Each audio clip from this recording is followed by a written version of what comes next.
It's KFI AM 640, and you're listening to The Conway Show on demand on the iHeartRadio app. Hey, we got quite the week coming up. We've got Adam Carolla coming on the show. I think that's Wednesday at 6:30? Yes, sir. Oh, you got to be back for that. That guy's always hysterical. Adam Carolla. Is he coming in or is he on the phone? Phone. Phone. Okay. What about Mark Thompson? Is he coming in? He was supposed to be in today, but he had car trouble? Yeah, I haven't heard. You know, there was a character, and I can't remember what show it was on, but I think it was, who's the guy that got suspended for talking about the Rutgers basketball team? Imus? Don Imus. Don Imus had a great character. I think it was Don Imus, where they hired a new intern. And the guy called up on Monday, his first job on the day. He goes, I'm sorry, an accident. I won't be in. And Don's like, don't worry about it. We got you covered. Just come in tomorrow. Are you okay? He says, yeah, you need a tow. No, I think I'm going to make it. And he goes, oh, okay. Well, God bless you. I hope everybody's fine. And they hang up on him.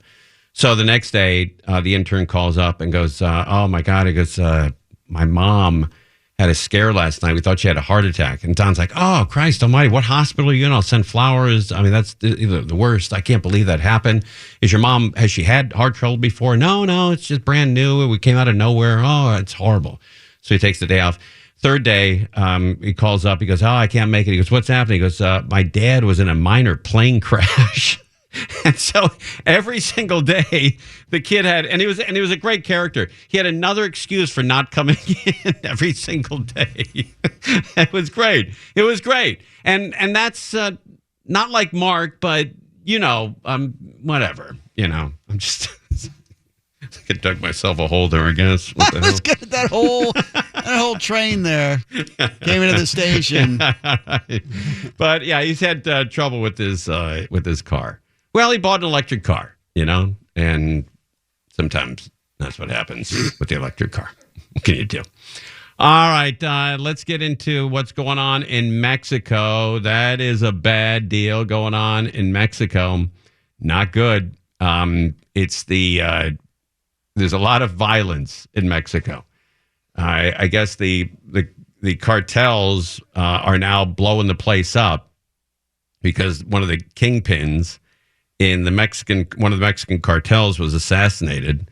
And so now there's craziness going on in Mexico, and all these poor people who are stuck there.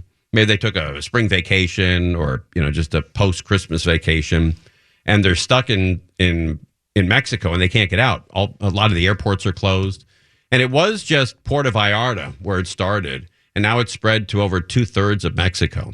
So if you are going to Mexico and you're flying to Mexico, check with your airline to see if they're still going.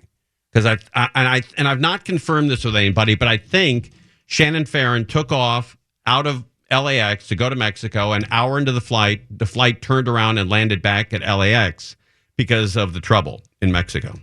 Is that story right, Bellio, or am I telling tales out of school? Yes, it is correct. That's correct. Okay. All right. Well, it's craziness in Mexico. Let's find out what's going on. At least 70 people have died in the attempt to capture notorious Jalisco New Generation cartel leader and in the violent aftermath of his death. Some are security forces, others are suspected members of the cartel. 25 members of the Mexico National Guard were killed in retaliatory violence as gang members blocked roads and set fires to cars and businesses. A lot of people went to Mexico to escape the craziness and the crime in LA. And then they get down to Mexico, and it's like, it followed us down here. Nemesio Oseguro Cervantes, better known as El Mencho, was hiding out. What a great name, El Mencho. Oh, what an awesome name. This, better known as El Mencho, was hiding out in a city 2 hours southwest of Guadalajara. Mexican authorities followed one of his romantic partners to his hideaway, and a gun battle ensued. The drug lord and 8 members of his cartel died on the way to Mexico City. They did it with American generated intelligence and target packaging. Mexican President Claudia Sheinbaum says she's restoring peace. What did she say there, Foosh? We got to rely on you here. What did the president say here? Ready? they're asking for something. It's too fast for me. Suspendieron algunos Richie might vuelos get de it. manera. What is that, Richie? What did it? Could you repeat? Yeah, here we go. Suspendieron algunos vuelos de manera. They suspended some flights, something. Oh, okay. Mexican President Claudia Sheinbaum says she's restoring peace and security. El Mencho was the boss of the fast-growing criminal organization known for trafficking fentanyl, meth, and cocaine into the U.S. and attacking local government officials. This is a moment to be very, very careful if you're in Mexico. The U.S. State Department is urging Americans in parts of Mexico to shelter in place. Aaron Mason is one of them. They said to us before they left, they said, we really want to be, take this seriously. Stay home. Don't go out. We don't think that they would do anything, the cartels would do anything harmful to you, but you Does this guy live with a monkey or a bird? There's a noise in the background here. We don't think that they would do anything, the cartels would do anything harmful to you, but you just never know. And most major U.S. airlines have canceled flights to and from Guadalajara and PV. President Sheinbaum's PV, Puerto Vallarta. She should have said Puerto Vallarta. A lot of people don't know that's PV. PV. PV. All right. Yeah, a lot of people. What a is lot of that, people Angel? call PV Palos Verdes. Palos Verdes. Yeah, That's right. Yes. Or pro volleyball.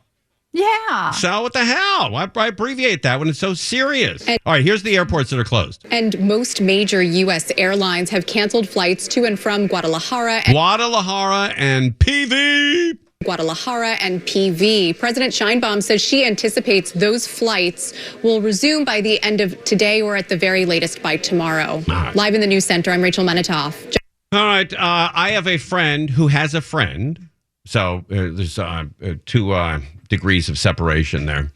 And his wife and 9 of her friends went to Puerto Vallarta for a girls' trip. And they're stuck in Puerto Vallarta. And there's no way for the guys, for the husbands, to go down there and help them because the airport is closed. So the panic in those women's voices is probably at a 9 or a 10. And rightfully so. You're in Mexico, there's fires all around your building, and your husband is in Westwood with his friends. So the latest on Mexico, let's get the very latest here on what's going on. Americans in popular tourist spots from Puerto Vallarta to Tijuana urged to shelter in place amid waves of violence after Mexican authorities said they killed a powerful drug cartel boss. At Guadalajara Airport, panicked travelers racing to safety. They're urging people, do not go outside. Everything is closed, shelter in place. What a vacation. You're spending $300 a night on a room, and you just have to sit in it. This is very serious. Mexican officials say Nemesio Oseguera Cervantes, known as El Mencho, head of the Jalisco New Generation Cartel, was killed in an operation Sunday that also left nearly 36 other cartel members dead. For the first time, video posted online and verified by ABC News showing part of that operation, followed by a barrage of gunfire and blasts.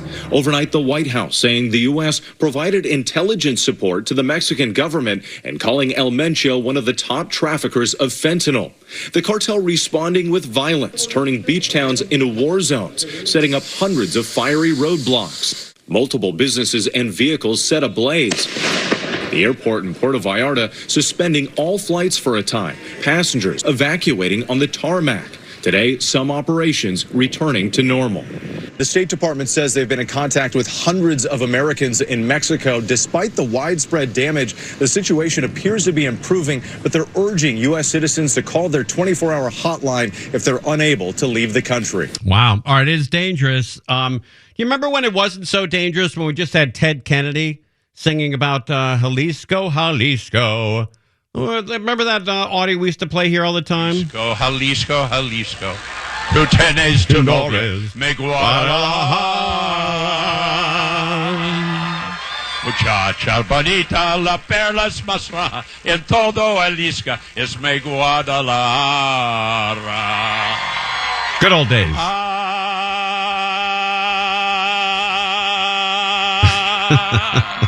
How crazy was that guy? He could hold a note, huh? The old days when just like a fat gray-haired guy is just singing in Spanish, and now the S's hit the fan. Yeah, he can't hold a note. I'll give him that. You should put a bike on the back end of that going, LLJ Cool J.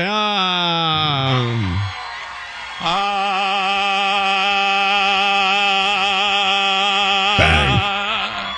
He's down. Jalisco no te rajes, me sala del amor. He's not doing this in the shower, by the way. He's doing this at a pep rally, at a public, a political pep rally. Obama campaign event in Texas in 2008. Yeah, right. I think it was called Stand for Change or Welcome Change, whatever. And there's thousands of people in front of him. He's singing, he's all buzzed and singing. Cantor, cantalor, abril todo el pecho, echar ese grito, que lindo es Jalisco.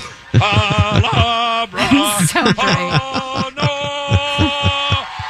Laredo, will you help us out? Will you vote for Barack Obama? Thank you very much. What a great guy. I miss that dude. That was one hell of a guy. You're listening to Tim Conway Jr. on demand from KFI AM 640. All right, we talked about Mexico. We talked about the blizzard. We talked about the USA beating Canada in hockey. We've had a pretty big show so far. Pretty packed. And then we've got Adam Carolla coming on Wednesday at 6:30. And I think Mark Thompson is coming in tomorrow. But I know tomorrow we're going to have the State of the Union speech starting at 6. And that might go till 7:30. I think the last time Donald Trump gave any kind of speech was about 90 minutes or so. And he said today it will be long. Oh, he did? Yep. Oh, could even beat his record.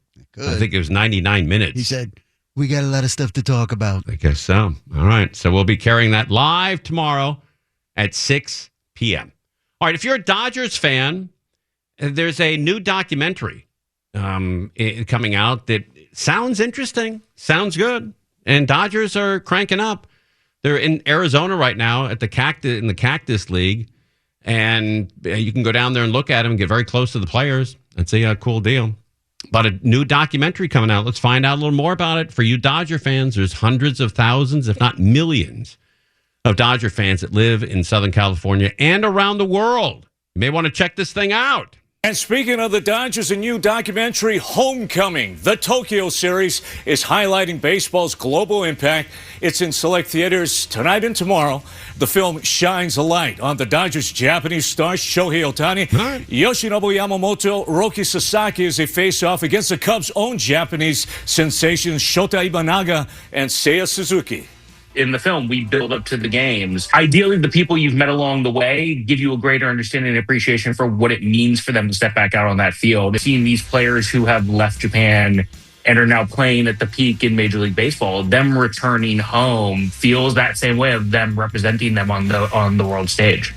It really is well done. The documentary is showing in 750 theaters nationwide, including select AMC and Regal theaters across LA today and tomorrow. Streaming will be announced in the coming days. All right, go see it in the theater. Get yourself a big, bowl of popcorn or a big, I don't know what you call them, a paper. What would you call those things you put the popcorn in? A paper jug? Tub? Bucket, a tub. Oh, the tubs, yeah, popcorn. And theaters have the best popcorn in the world. I don't know how they do it, but it's always better than the crap you make at home. And they've tried to perfect it. You try to make it, the Jiffy Pop or the microwave popcorn, but it's just never the same. Maybe it's like a sandwich. When somebody else makes you a sandwich, it's always better than when you made it yourself. I don't know why. Always That's true. Yeah. That's true. It's never quite as good, it seems like. Yeah, it never is. Unless if somebody else makes it for you, it's better. I don't know why. There's a weird psychological. Hey, wasn't Steph supposed to drop his mom off for a Mexican cruise? Yes, I was going to ask about that. What's going on with your mom? She's on the cruise. She's partying. Are they stopping at Puerto Vallarta? No, they're going through Cabo, Ensenada, and one other spot. But that's like their thing. I don't know if they're going to go through Puerto Vallarta. So no change on the itinerary. I don't believe so. And what line is she on? Carnival. Oh, okay. Yeah. Which I think means fighting in Italian. No. But she's excited. I mean, she's stoked for, she loves gambling, and Kurt loves the free coffees that they get all the time and stuff like that. Who likes the gambling? My mom. Oh, your mom likes gambling. Yep. Is that a new song they're playing in there? It's the new Bruno Mars. Oh, the new Bruno Mars song. That's a good song. I like that. Wait, your mom is your mom a heavy gambler? Pretty much. I mean, she goes anytime. Yeah, she goes to Vegas a couple times a month, and then anytime she goes on the cruises, she actually won a tournament one time. Wow. The last time she went. My kind of gal. Yeah, she's good. But was the prize another cruise? That's usually how that works. Yeah, right. Yeah, and the prize was you have to gamble 8 hours a day. Have a seat. You'll be here a while. That's right. But has she ever got in trouble? Have you ever had to move around? As a kid? No, it's the opposite. She does so well. Really? She'll just win randomly for not even trying. Is that right? Half the time, I'll get texts from when she does go to Vegas, and she'll be like, "Yeah, I was waiting for our reservation, so I sat at a slot machine and I won $800." Like that's just how it works for her. I hope you take this in the strictest definition. Okay. But I hate your mom. What? I hope you understand that though. It's not, total hatred, but I hate her luck. Yeah. Because I never, ever run into that. Yeah, don't you hate people with that kind of luck? Oh, it's the worst. You know who has that kind of luck? John Colbalt's wife, Deborah. Oh, really? Their first date was at, I think, either Mammoth Park or I don't know, or one of the Long Acres or one of the tracks on the East Coast. And they went, and she picked the winning horse in 6 straight races. Jesus. And I'm like, I got to get this lady to the track. My ex was the same way. Really? Like Steph's mom, she keeps getting cruises because she keeps gambling on them and winning other cruises. So she goes on at least 2 cruises a year. Really? Specifically because she got them for gambling. That's how Vegas is for her. She gets comped rooms all the time. Vegas too. She gets That's she incredible. moved into Nevada to be closer to Vegas to be able to do this. Is that right? Yeah. Wait, whose mom? Steph's mom, my ex. Oh, your ex. Oh, I see. Yeah, Okay. yeah. Sydney's I see. mom. Right, yeah. Wow, that's incredible, man. Some people, man. I guess so. My dad and I have the opposite. Yeah. I was at Santa Anita and I was in the bathroom and at the not the turf club, but the clubhouse. When you go to the bathroom, you got to go down about 40 stairs. And I went down before the race started, and there was a guy throwing up in the toilet, and he was also essing himself. Wow. Yeah, quite a sight. And he was yelling to his friend, go make the bet. He's throwing up. Go make the bet. And he's, farting, and it's a mess. And I went back to the table and I said, Dad, you're not going to believe this. There was a guy in the bathroom who's essing himself while he's throwing up, and he's yelling at his friend to go bet the race. And you know what my dad's response was? Who did he like? Who did he like? And I said, Dad, do you think that guy's run out of luck? Don't you think that, you're only born with a certain amount of luck in life? And I think that guy may have exhausted his. I say we bet against whatever he likes. If it's a 7, let's go heavy on the 4. Yeah, but he seems so sure. What a great What a great gambler's mentality, though, that everything's coming out of him and he still needs to hit the post. He's got to be onto something. He could totally not think about gambling right now, but he's still calling out names. Let's go with that guy. He's got to know something, right? That's right. That's the gambler's mentality. You go to bet a horse, and the guy in front of you bets $1,000 to win on the other horse. You're like, oh, he must know something. I'll bet $1,000 on that, and you lose. Everybody loses. Everybody loses all the time. That's how they should name Santa Anita. Yeah, come on out to watch the races. Oh, what's the name of the track? It's called Everyone Loses. Okay, I'll be right out. You're listening to Tim Conway Jr. on demand from KFI AM 640. This effing mic just hit me so hard in the head. God damn it. Ugh. Okay. You don't think it's that heavy, but it's heavy as hell. I thought you were frustrated. Yeah, I thought he was irritated at something. That hit him. It came off, and it hit him in the head, and it is very heavy. Oof. How many times those things got to break? Get Sweet James on the phone, will you? There you go. You might have a case. I do. You now own KFI. Yeah. It just sawed off in the holder, too. It can't even get screwed back on? No, I don't think so. Oh, my God. All right. Well, we'll have to work with this. Let's take a picture of this and show it to everybody. You want me to try to come in and fix it, switch it out for another mic? No, that's okay. We'll do it during the break. But that that thing just totally came off, right? Yeah. Bellio's got she's got her tools from Harbor Freight in here to knock this out. We'll have you going in just a few minutes, Mr. Conway. All right. Let's talk about Pat Riley. He got a statue today. Pat Riley with the Los Angeles Lakers, and I don't know how many championships he won, but he won enough to coin the phrase three-peat, right? Isn't that his? Yeah. He have 4? 4, though. 4, okay. And that's his phrase, three-peat, and he owns that. All right. That's great. All right. Let's see what Pat Riley had to say today when he got the statue dedicated to himself. Pat Riley. Pat Riley finally getting a statue here in Star Plaza in front of Crypto.com Arena, and it looks pretty good.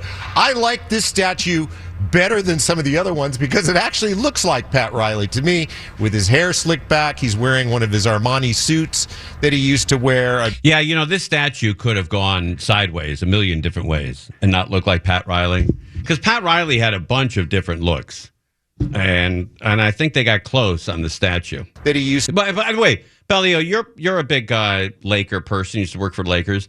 Does Chick Hearn's statue look like Chick Hearn? No?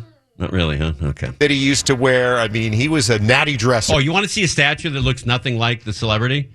Go to the Television Academy in North Hollywood and look at my dad's and see if it resembles him at all. I showed that to my daughter. I said, "Hey, there's a statue of your grandfather." My daughter, she was only about 6 years old. She goes, "Dad, that's not Grandpa." And I said, "Oh, that's great." That's like every year the NFL, the Hall of Fame, every bust that every new entrant gets, never looks anything like him. It's not even close. Yeah. I'll post it. Okay. All right. Yeah. Post that photo and see if people can figure out who that is, because it certainly isn't Tim Conway. All right. Back to Pat Riley. That he used to wear. I mean, he was a natty dresser, that coach. And he led the Lakers during maybe their greatest period of time. That's right. The Showtime era of the 1980s. The statue was unveiled at a ceremony before yesterday's Lakers game against the Celtics. It is 8 feet tall, made of bronze, and it's positioned near statues of Magic Johnson and Kareem Abdul-Jabbar, 2 players that Pat Riley coached. Pat Riley is now 80 years old. If you don't know the significance of him, I recommend the HBO series. I can't believe Pat Riley's 80 years old. If somebody asked me how old Pat Riley was, he looks great. I would have said 60, maybe 65. But he's 80. I don't know why it was such a shock to see the video and any pics from him from today with the white hair. Oh, he does have fully white hair now, huh? Oh, my God. Totally throws you off. Oh, I got to go check it out. Does the statue have white hair? Pat Riley is now 80 years old. If you don't know, someone's got to put a wig on that statue.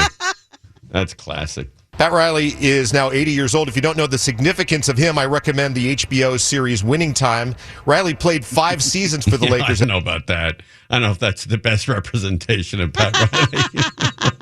Riley played 5 seasons for the Lakers as a guard in the 1970s, then came back to coach the team in the 80s during the Showtime years. When he left 36 years ago, he was the greatest coach in Lakers history. The team won 73% of its games under his leadership and took home 4 championships. Wow, yeah, you're right, Croge. Look at you with your Laker knowledge. 4 championships. That's a lot. 4. Magic Johnson spoke about the qualities that Pat Riley stood for when he served as Lakers coach. Discipline. You have to be about winning. You have to love the game, passionate about the game, or you couldn't play for Pat Riley. Significance doesn't come from comfort. It comes from adversity, from discipline, from refusing to be ordinary. It comes from deciding that when your time is done, the game, the organization, the people around you are better off because all of us were there together. Wow, that's great. What a great motivator that Pat Riley is. He should have gone into motivational speaking. He probably could have sold out the Forum, or I don't know, the old sports arena, perhaps the Olympic Auditorium. Oh, I'm sorry, 2 of those aren't there anymore. But he was really a great motivator, and to win 4 championships and back to back to back for a three-peat. That's kind of cool. That's kind of cool. I remember those. He is a motivational speaker, by the way. Oh, he is. You can rent him out. Really? Yeah. You want to guess how much? Oh, okay. That's a great whip around. I would say, is it per hour or per event? The event. The event. I would say his event charge is $20,000. 70. No kidding. Is that right? Pat Riley speaking fee over 70,000. Wow. Well, he's got to get it.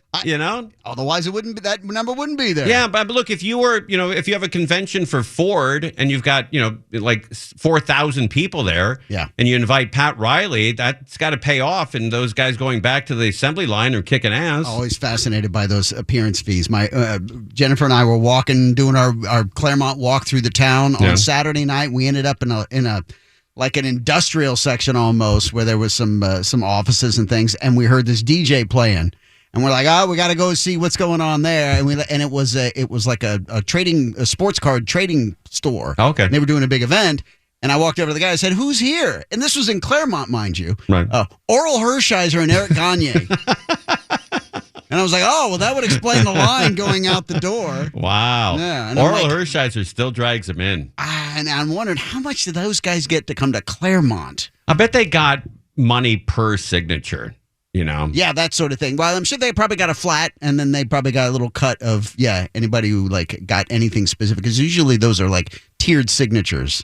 I'll tell you a quick story. My dad was asked to do an event, one of those celebrity events where there's like 80 people, one of those Hollywood events, and you get paid per signature. Yeah. And I tried to talk my dad into it for 3 years. I go, "Dad, you got to do it. Make some money. You do it." And he goes, "I don't want to do it because it'll be embarrassing when nobody shows up and it's just me and you sitting there." So he did it, and they gave him, I think they gave him $25 a signature. And really? Yeah, it wasn't even that much.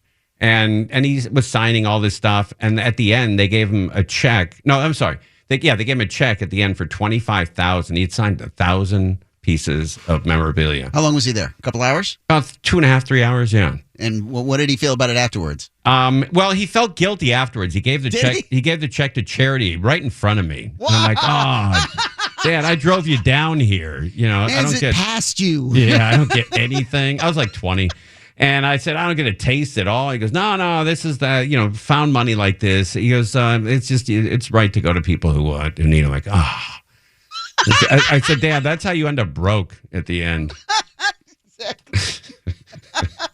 All right. God, Dad. Just always gave everything away.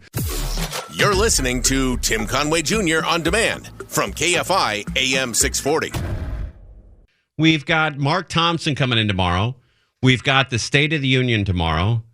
Adam Carolla on Wednesday. Neil Saavedra on Friday. I mean, God almighty. What more can we offer you? But we've done it all, And also Dean Sharp on Thursday. So we've got everything covered. Everything is covered. All right. There's a thing out there called, it's not mugging. It's called jugging. Have you heard about this? A new thing to be aware of?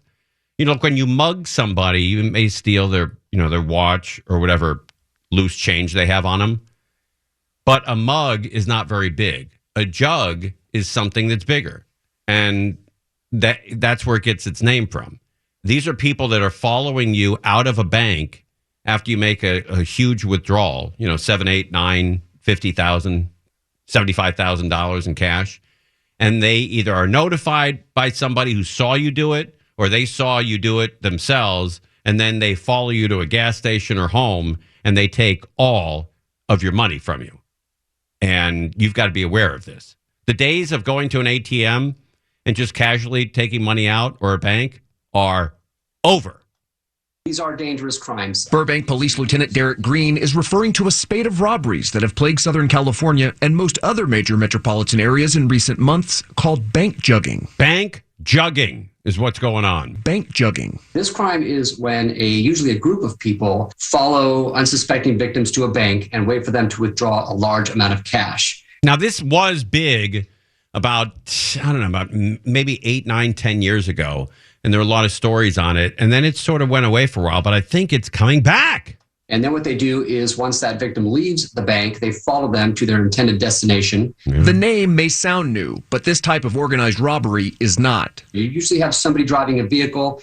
Oftentimes you have somebody that's actually inside the bank posing as a customer themselves, and they're in communication with each other. So they're keeping close eyes on their victims. This surveillance video captured a bank jugging incident in Sherman Oaks. A customer walks out of a Wells Fargo on Ventura Boulevard with a bag containing $10,000 cash. And so long, it's not yours anymore. He didn't know that 20 minutes after entering the bank, a gunman and a getaway driver had pulled into the parking lot and waited.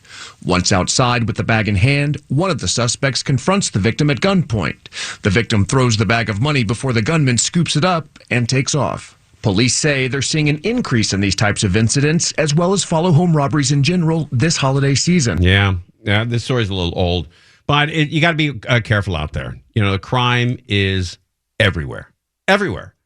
And we'd like to sort of highlight it to remind you to be careful out there, whatever you're doing, especially at night, and especially when you're buying gas at night. I had to buy gas. I was almost out on Saturday night, so at 11 o'clock at night, I had to buy gas, and my head was on a swivel at that gas station. I was looking around. Who's going to wipe me out? Who's going to wipe me out? I don't know. But you got to be careful out there. All right, there's another video here showing a man try to carjack a woman with her baby inside the vehicle. It's every parent's worst nightmare playing out at this Lakewood Chevron on February 9th. A man shirtless, holding a weapon, jumps in a woman's car while her baby is still inside. She's heard frantically screaming for help. The sheriff's office says thankfully the keys weren't inside and Good Samaritans jumped in to get the child out. Prior to our deputies responding, I think it's safe to say, thank the community because their actions actually helped us. Oh, jeez. One dad, getting gas at the same station, watched the video in horror with his own daughter in the back seat. If I was in that situation, I would do the exact same thing. Lakewood Special Assignment officers quickly recognized the suspect, describing him as a by the way, 3D house of obvious comments from this lad. If I was in that situation, right, where somebody was trying to kidnap your baby in your car, I would do the exact same thing. Okay. All right. I get it. Everyone would have done the same thing. We would sacrifice our lives, not only for our kids, but kids we don't even know. You constantly see that, 2, 3, 4 times a year where a guy jumps out into a street to save a kid that he doesn't even know. Those are our natural instincts. If a car is coming to towards a kid and about to hit it, you risk your life in saving that child. It's a natural instinct that we have. Lakewood Special Assignment officers quickly recognized the suspect, describing him as a repeat offender. Despite misinformation online about when and where this happened, we did confirm it was in the 1100 block of East Carson, across from the Long Beach Town Center. Detective Kim says the most important part of this story is that the suspect is off the streets and the victim wasn't injured. The child is safe. For people we talked to, they got lucky. They got lucky that kid's safe. For people we talked to, the horrifying video is another reminder to never let your guard down. Be aware of your surroundings because you never know who could come up behind you. I locked it and stayed. What are you locking the door for, Mom? Because you never know if someone to carjack you. Authorities said the victim did the right thing, not leaving the keys inside, applauding the public for their quick thinking. The victim was lucky. We had, wonderful members in the community to help her. That's right, but you can't always rely on wonderful members of the community. Yeah, that's right. Now, again, a lot of misinformation as that video is racking up thousands of views online. Authorities I spoke to today said this is also a great reminder to get your information from a reliable source. And of course, really the bottom line here is to be aware at all times. That is right. That is correct. All right, when we come back, a friend of mine who is with the Highway Patrol recently retired. And I am going to play the end of watch. I think that's what they call it. The EOW or last call or the final call. I think it's the final 10-10. They call it several different things. But I'm going to play it for you. A good buddy of mine I've known for years, retiring from the Highway Patrol. And he deserves to be recognized as the champ that he is. And plus I got a story on his retirement party that makes me look like a giant a-hole. We're live on KFI AM 640. This is KFI. This has been The Conway Show on demand on the iHeartRadio app. to hear us live, join us on KFI AM 640, weeknights 6 to 10 p.m., Monday through Friday. Ding dong with this app.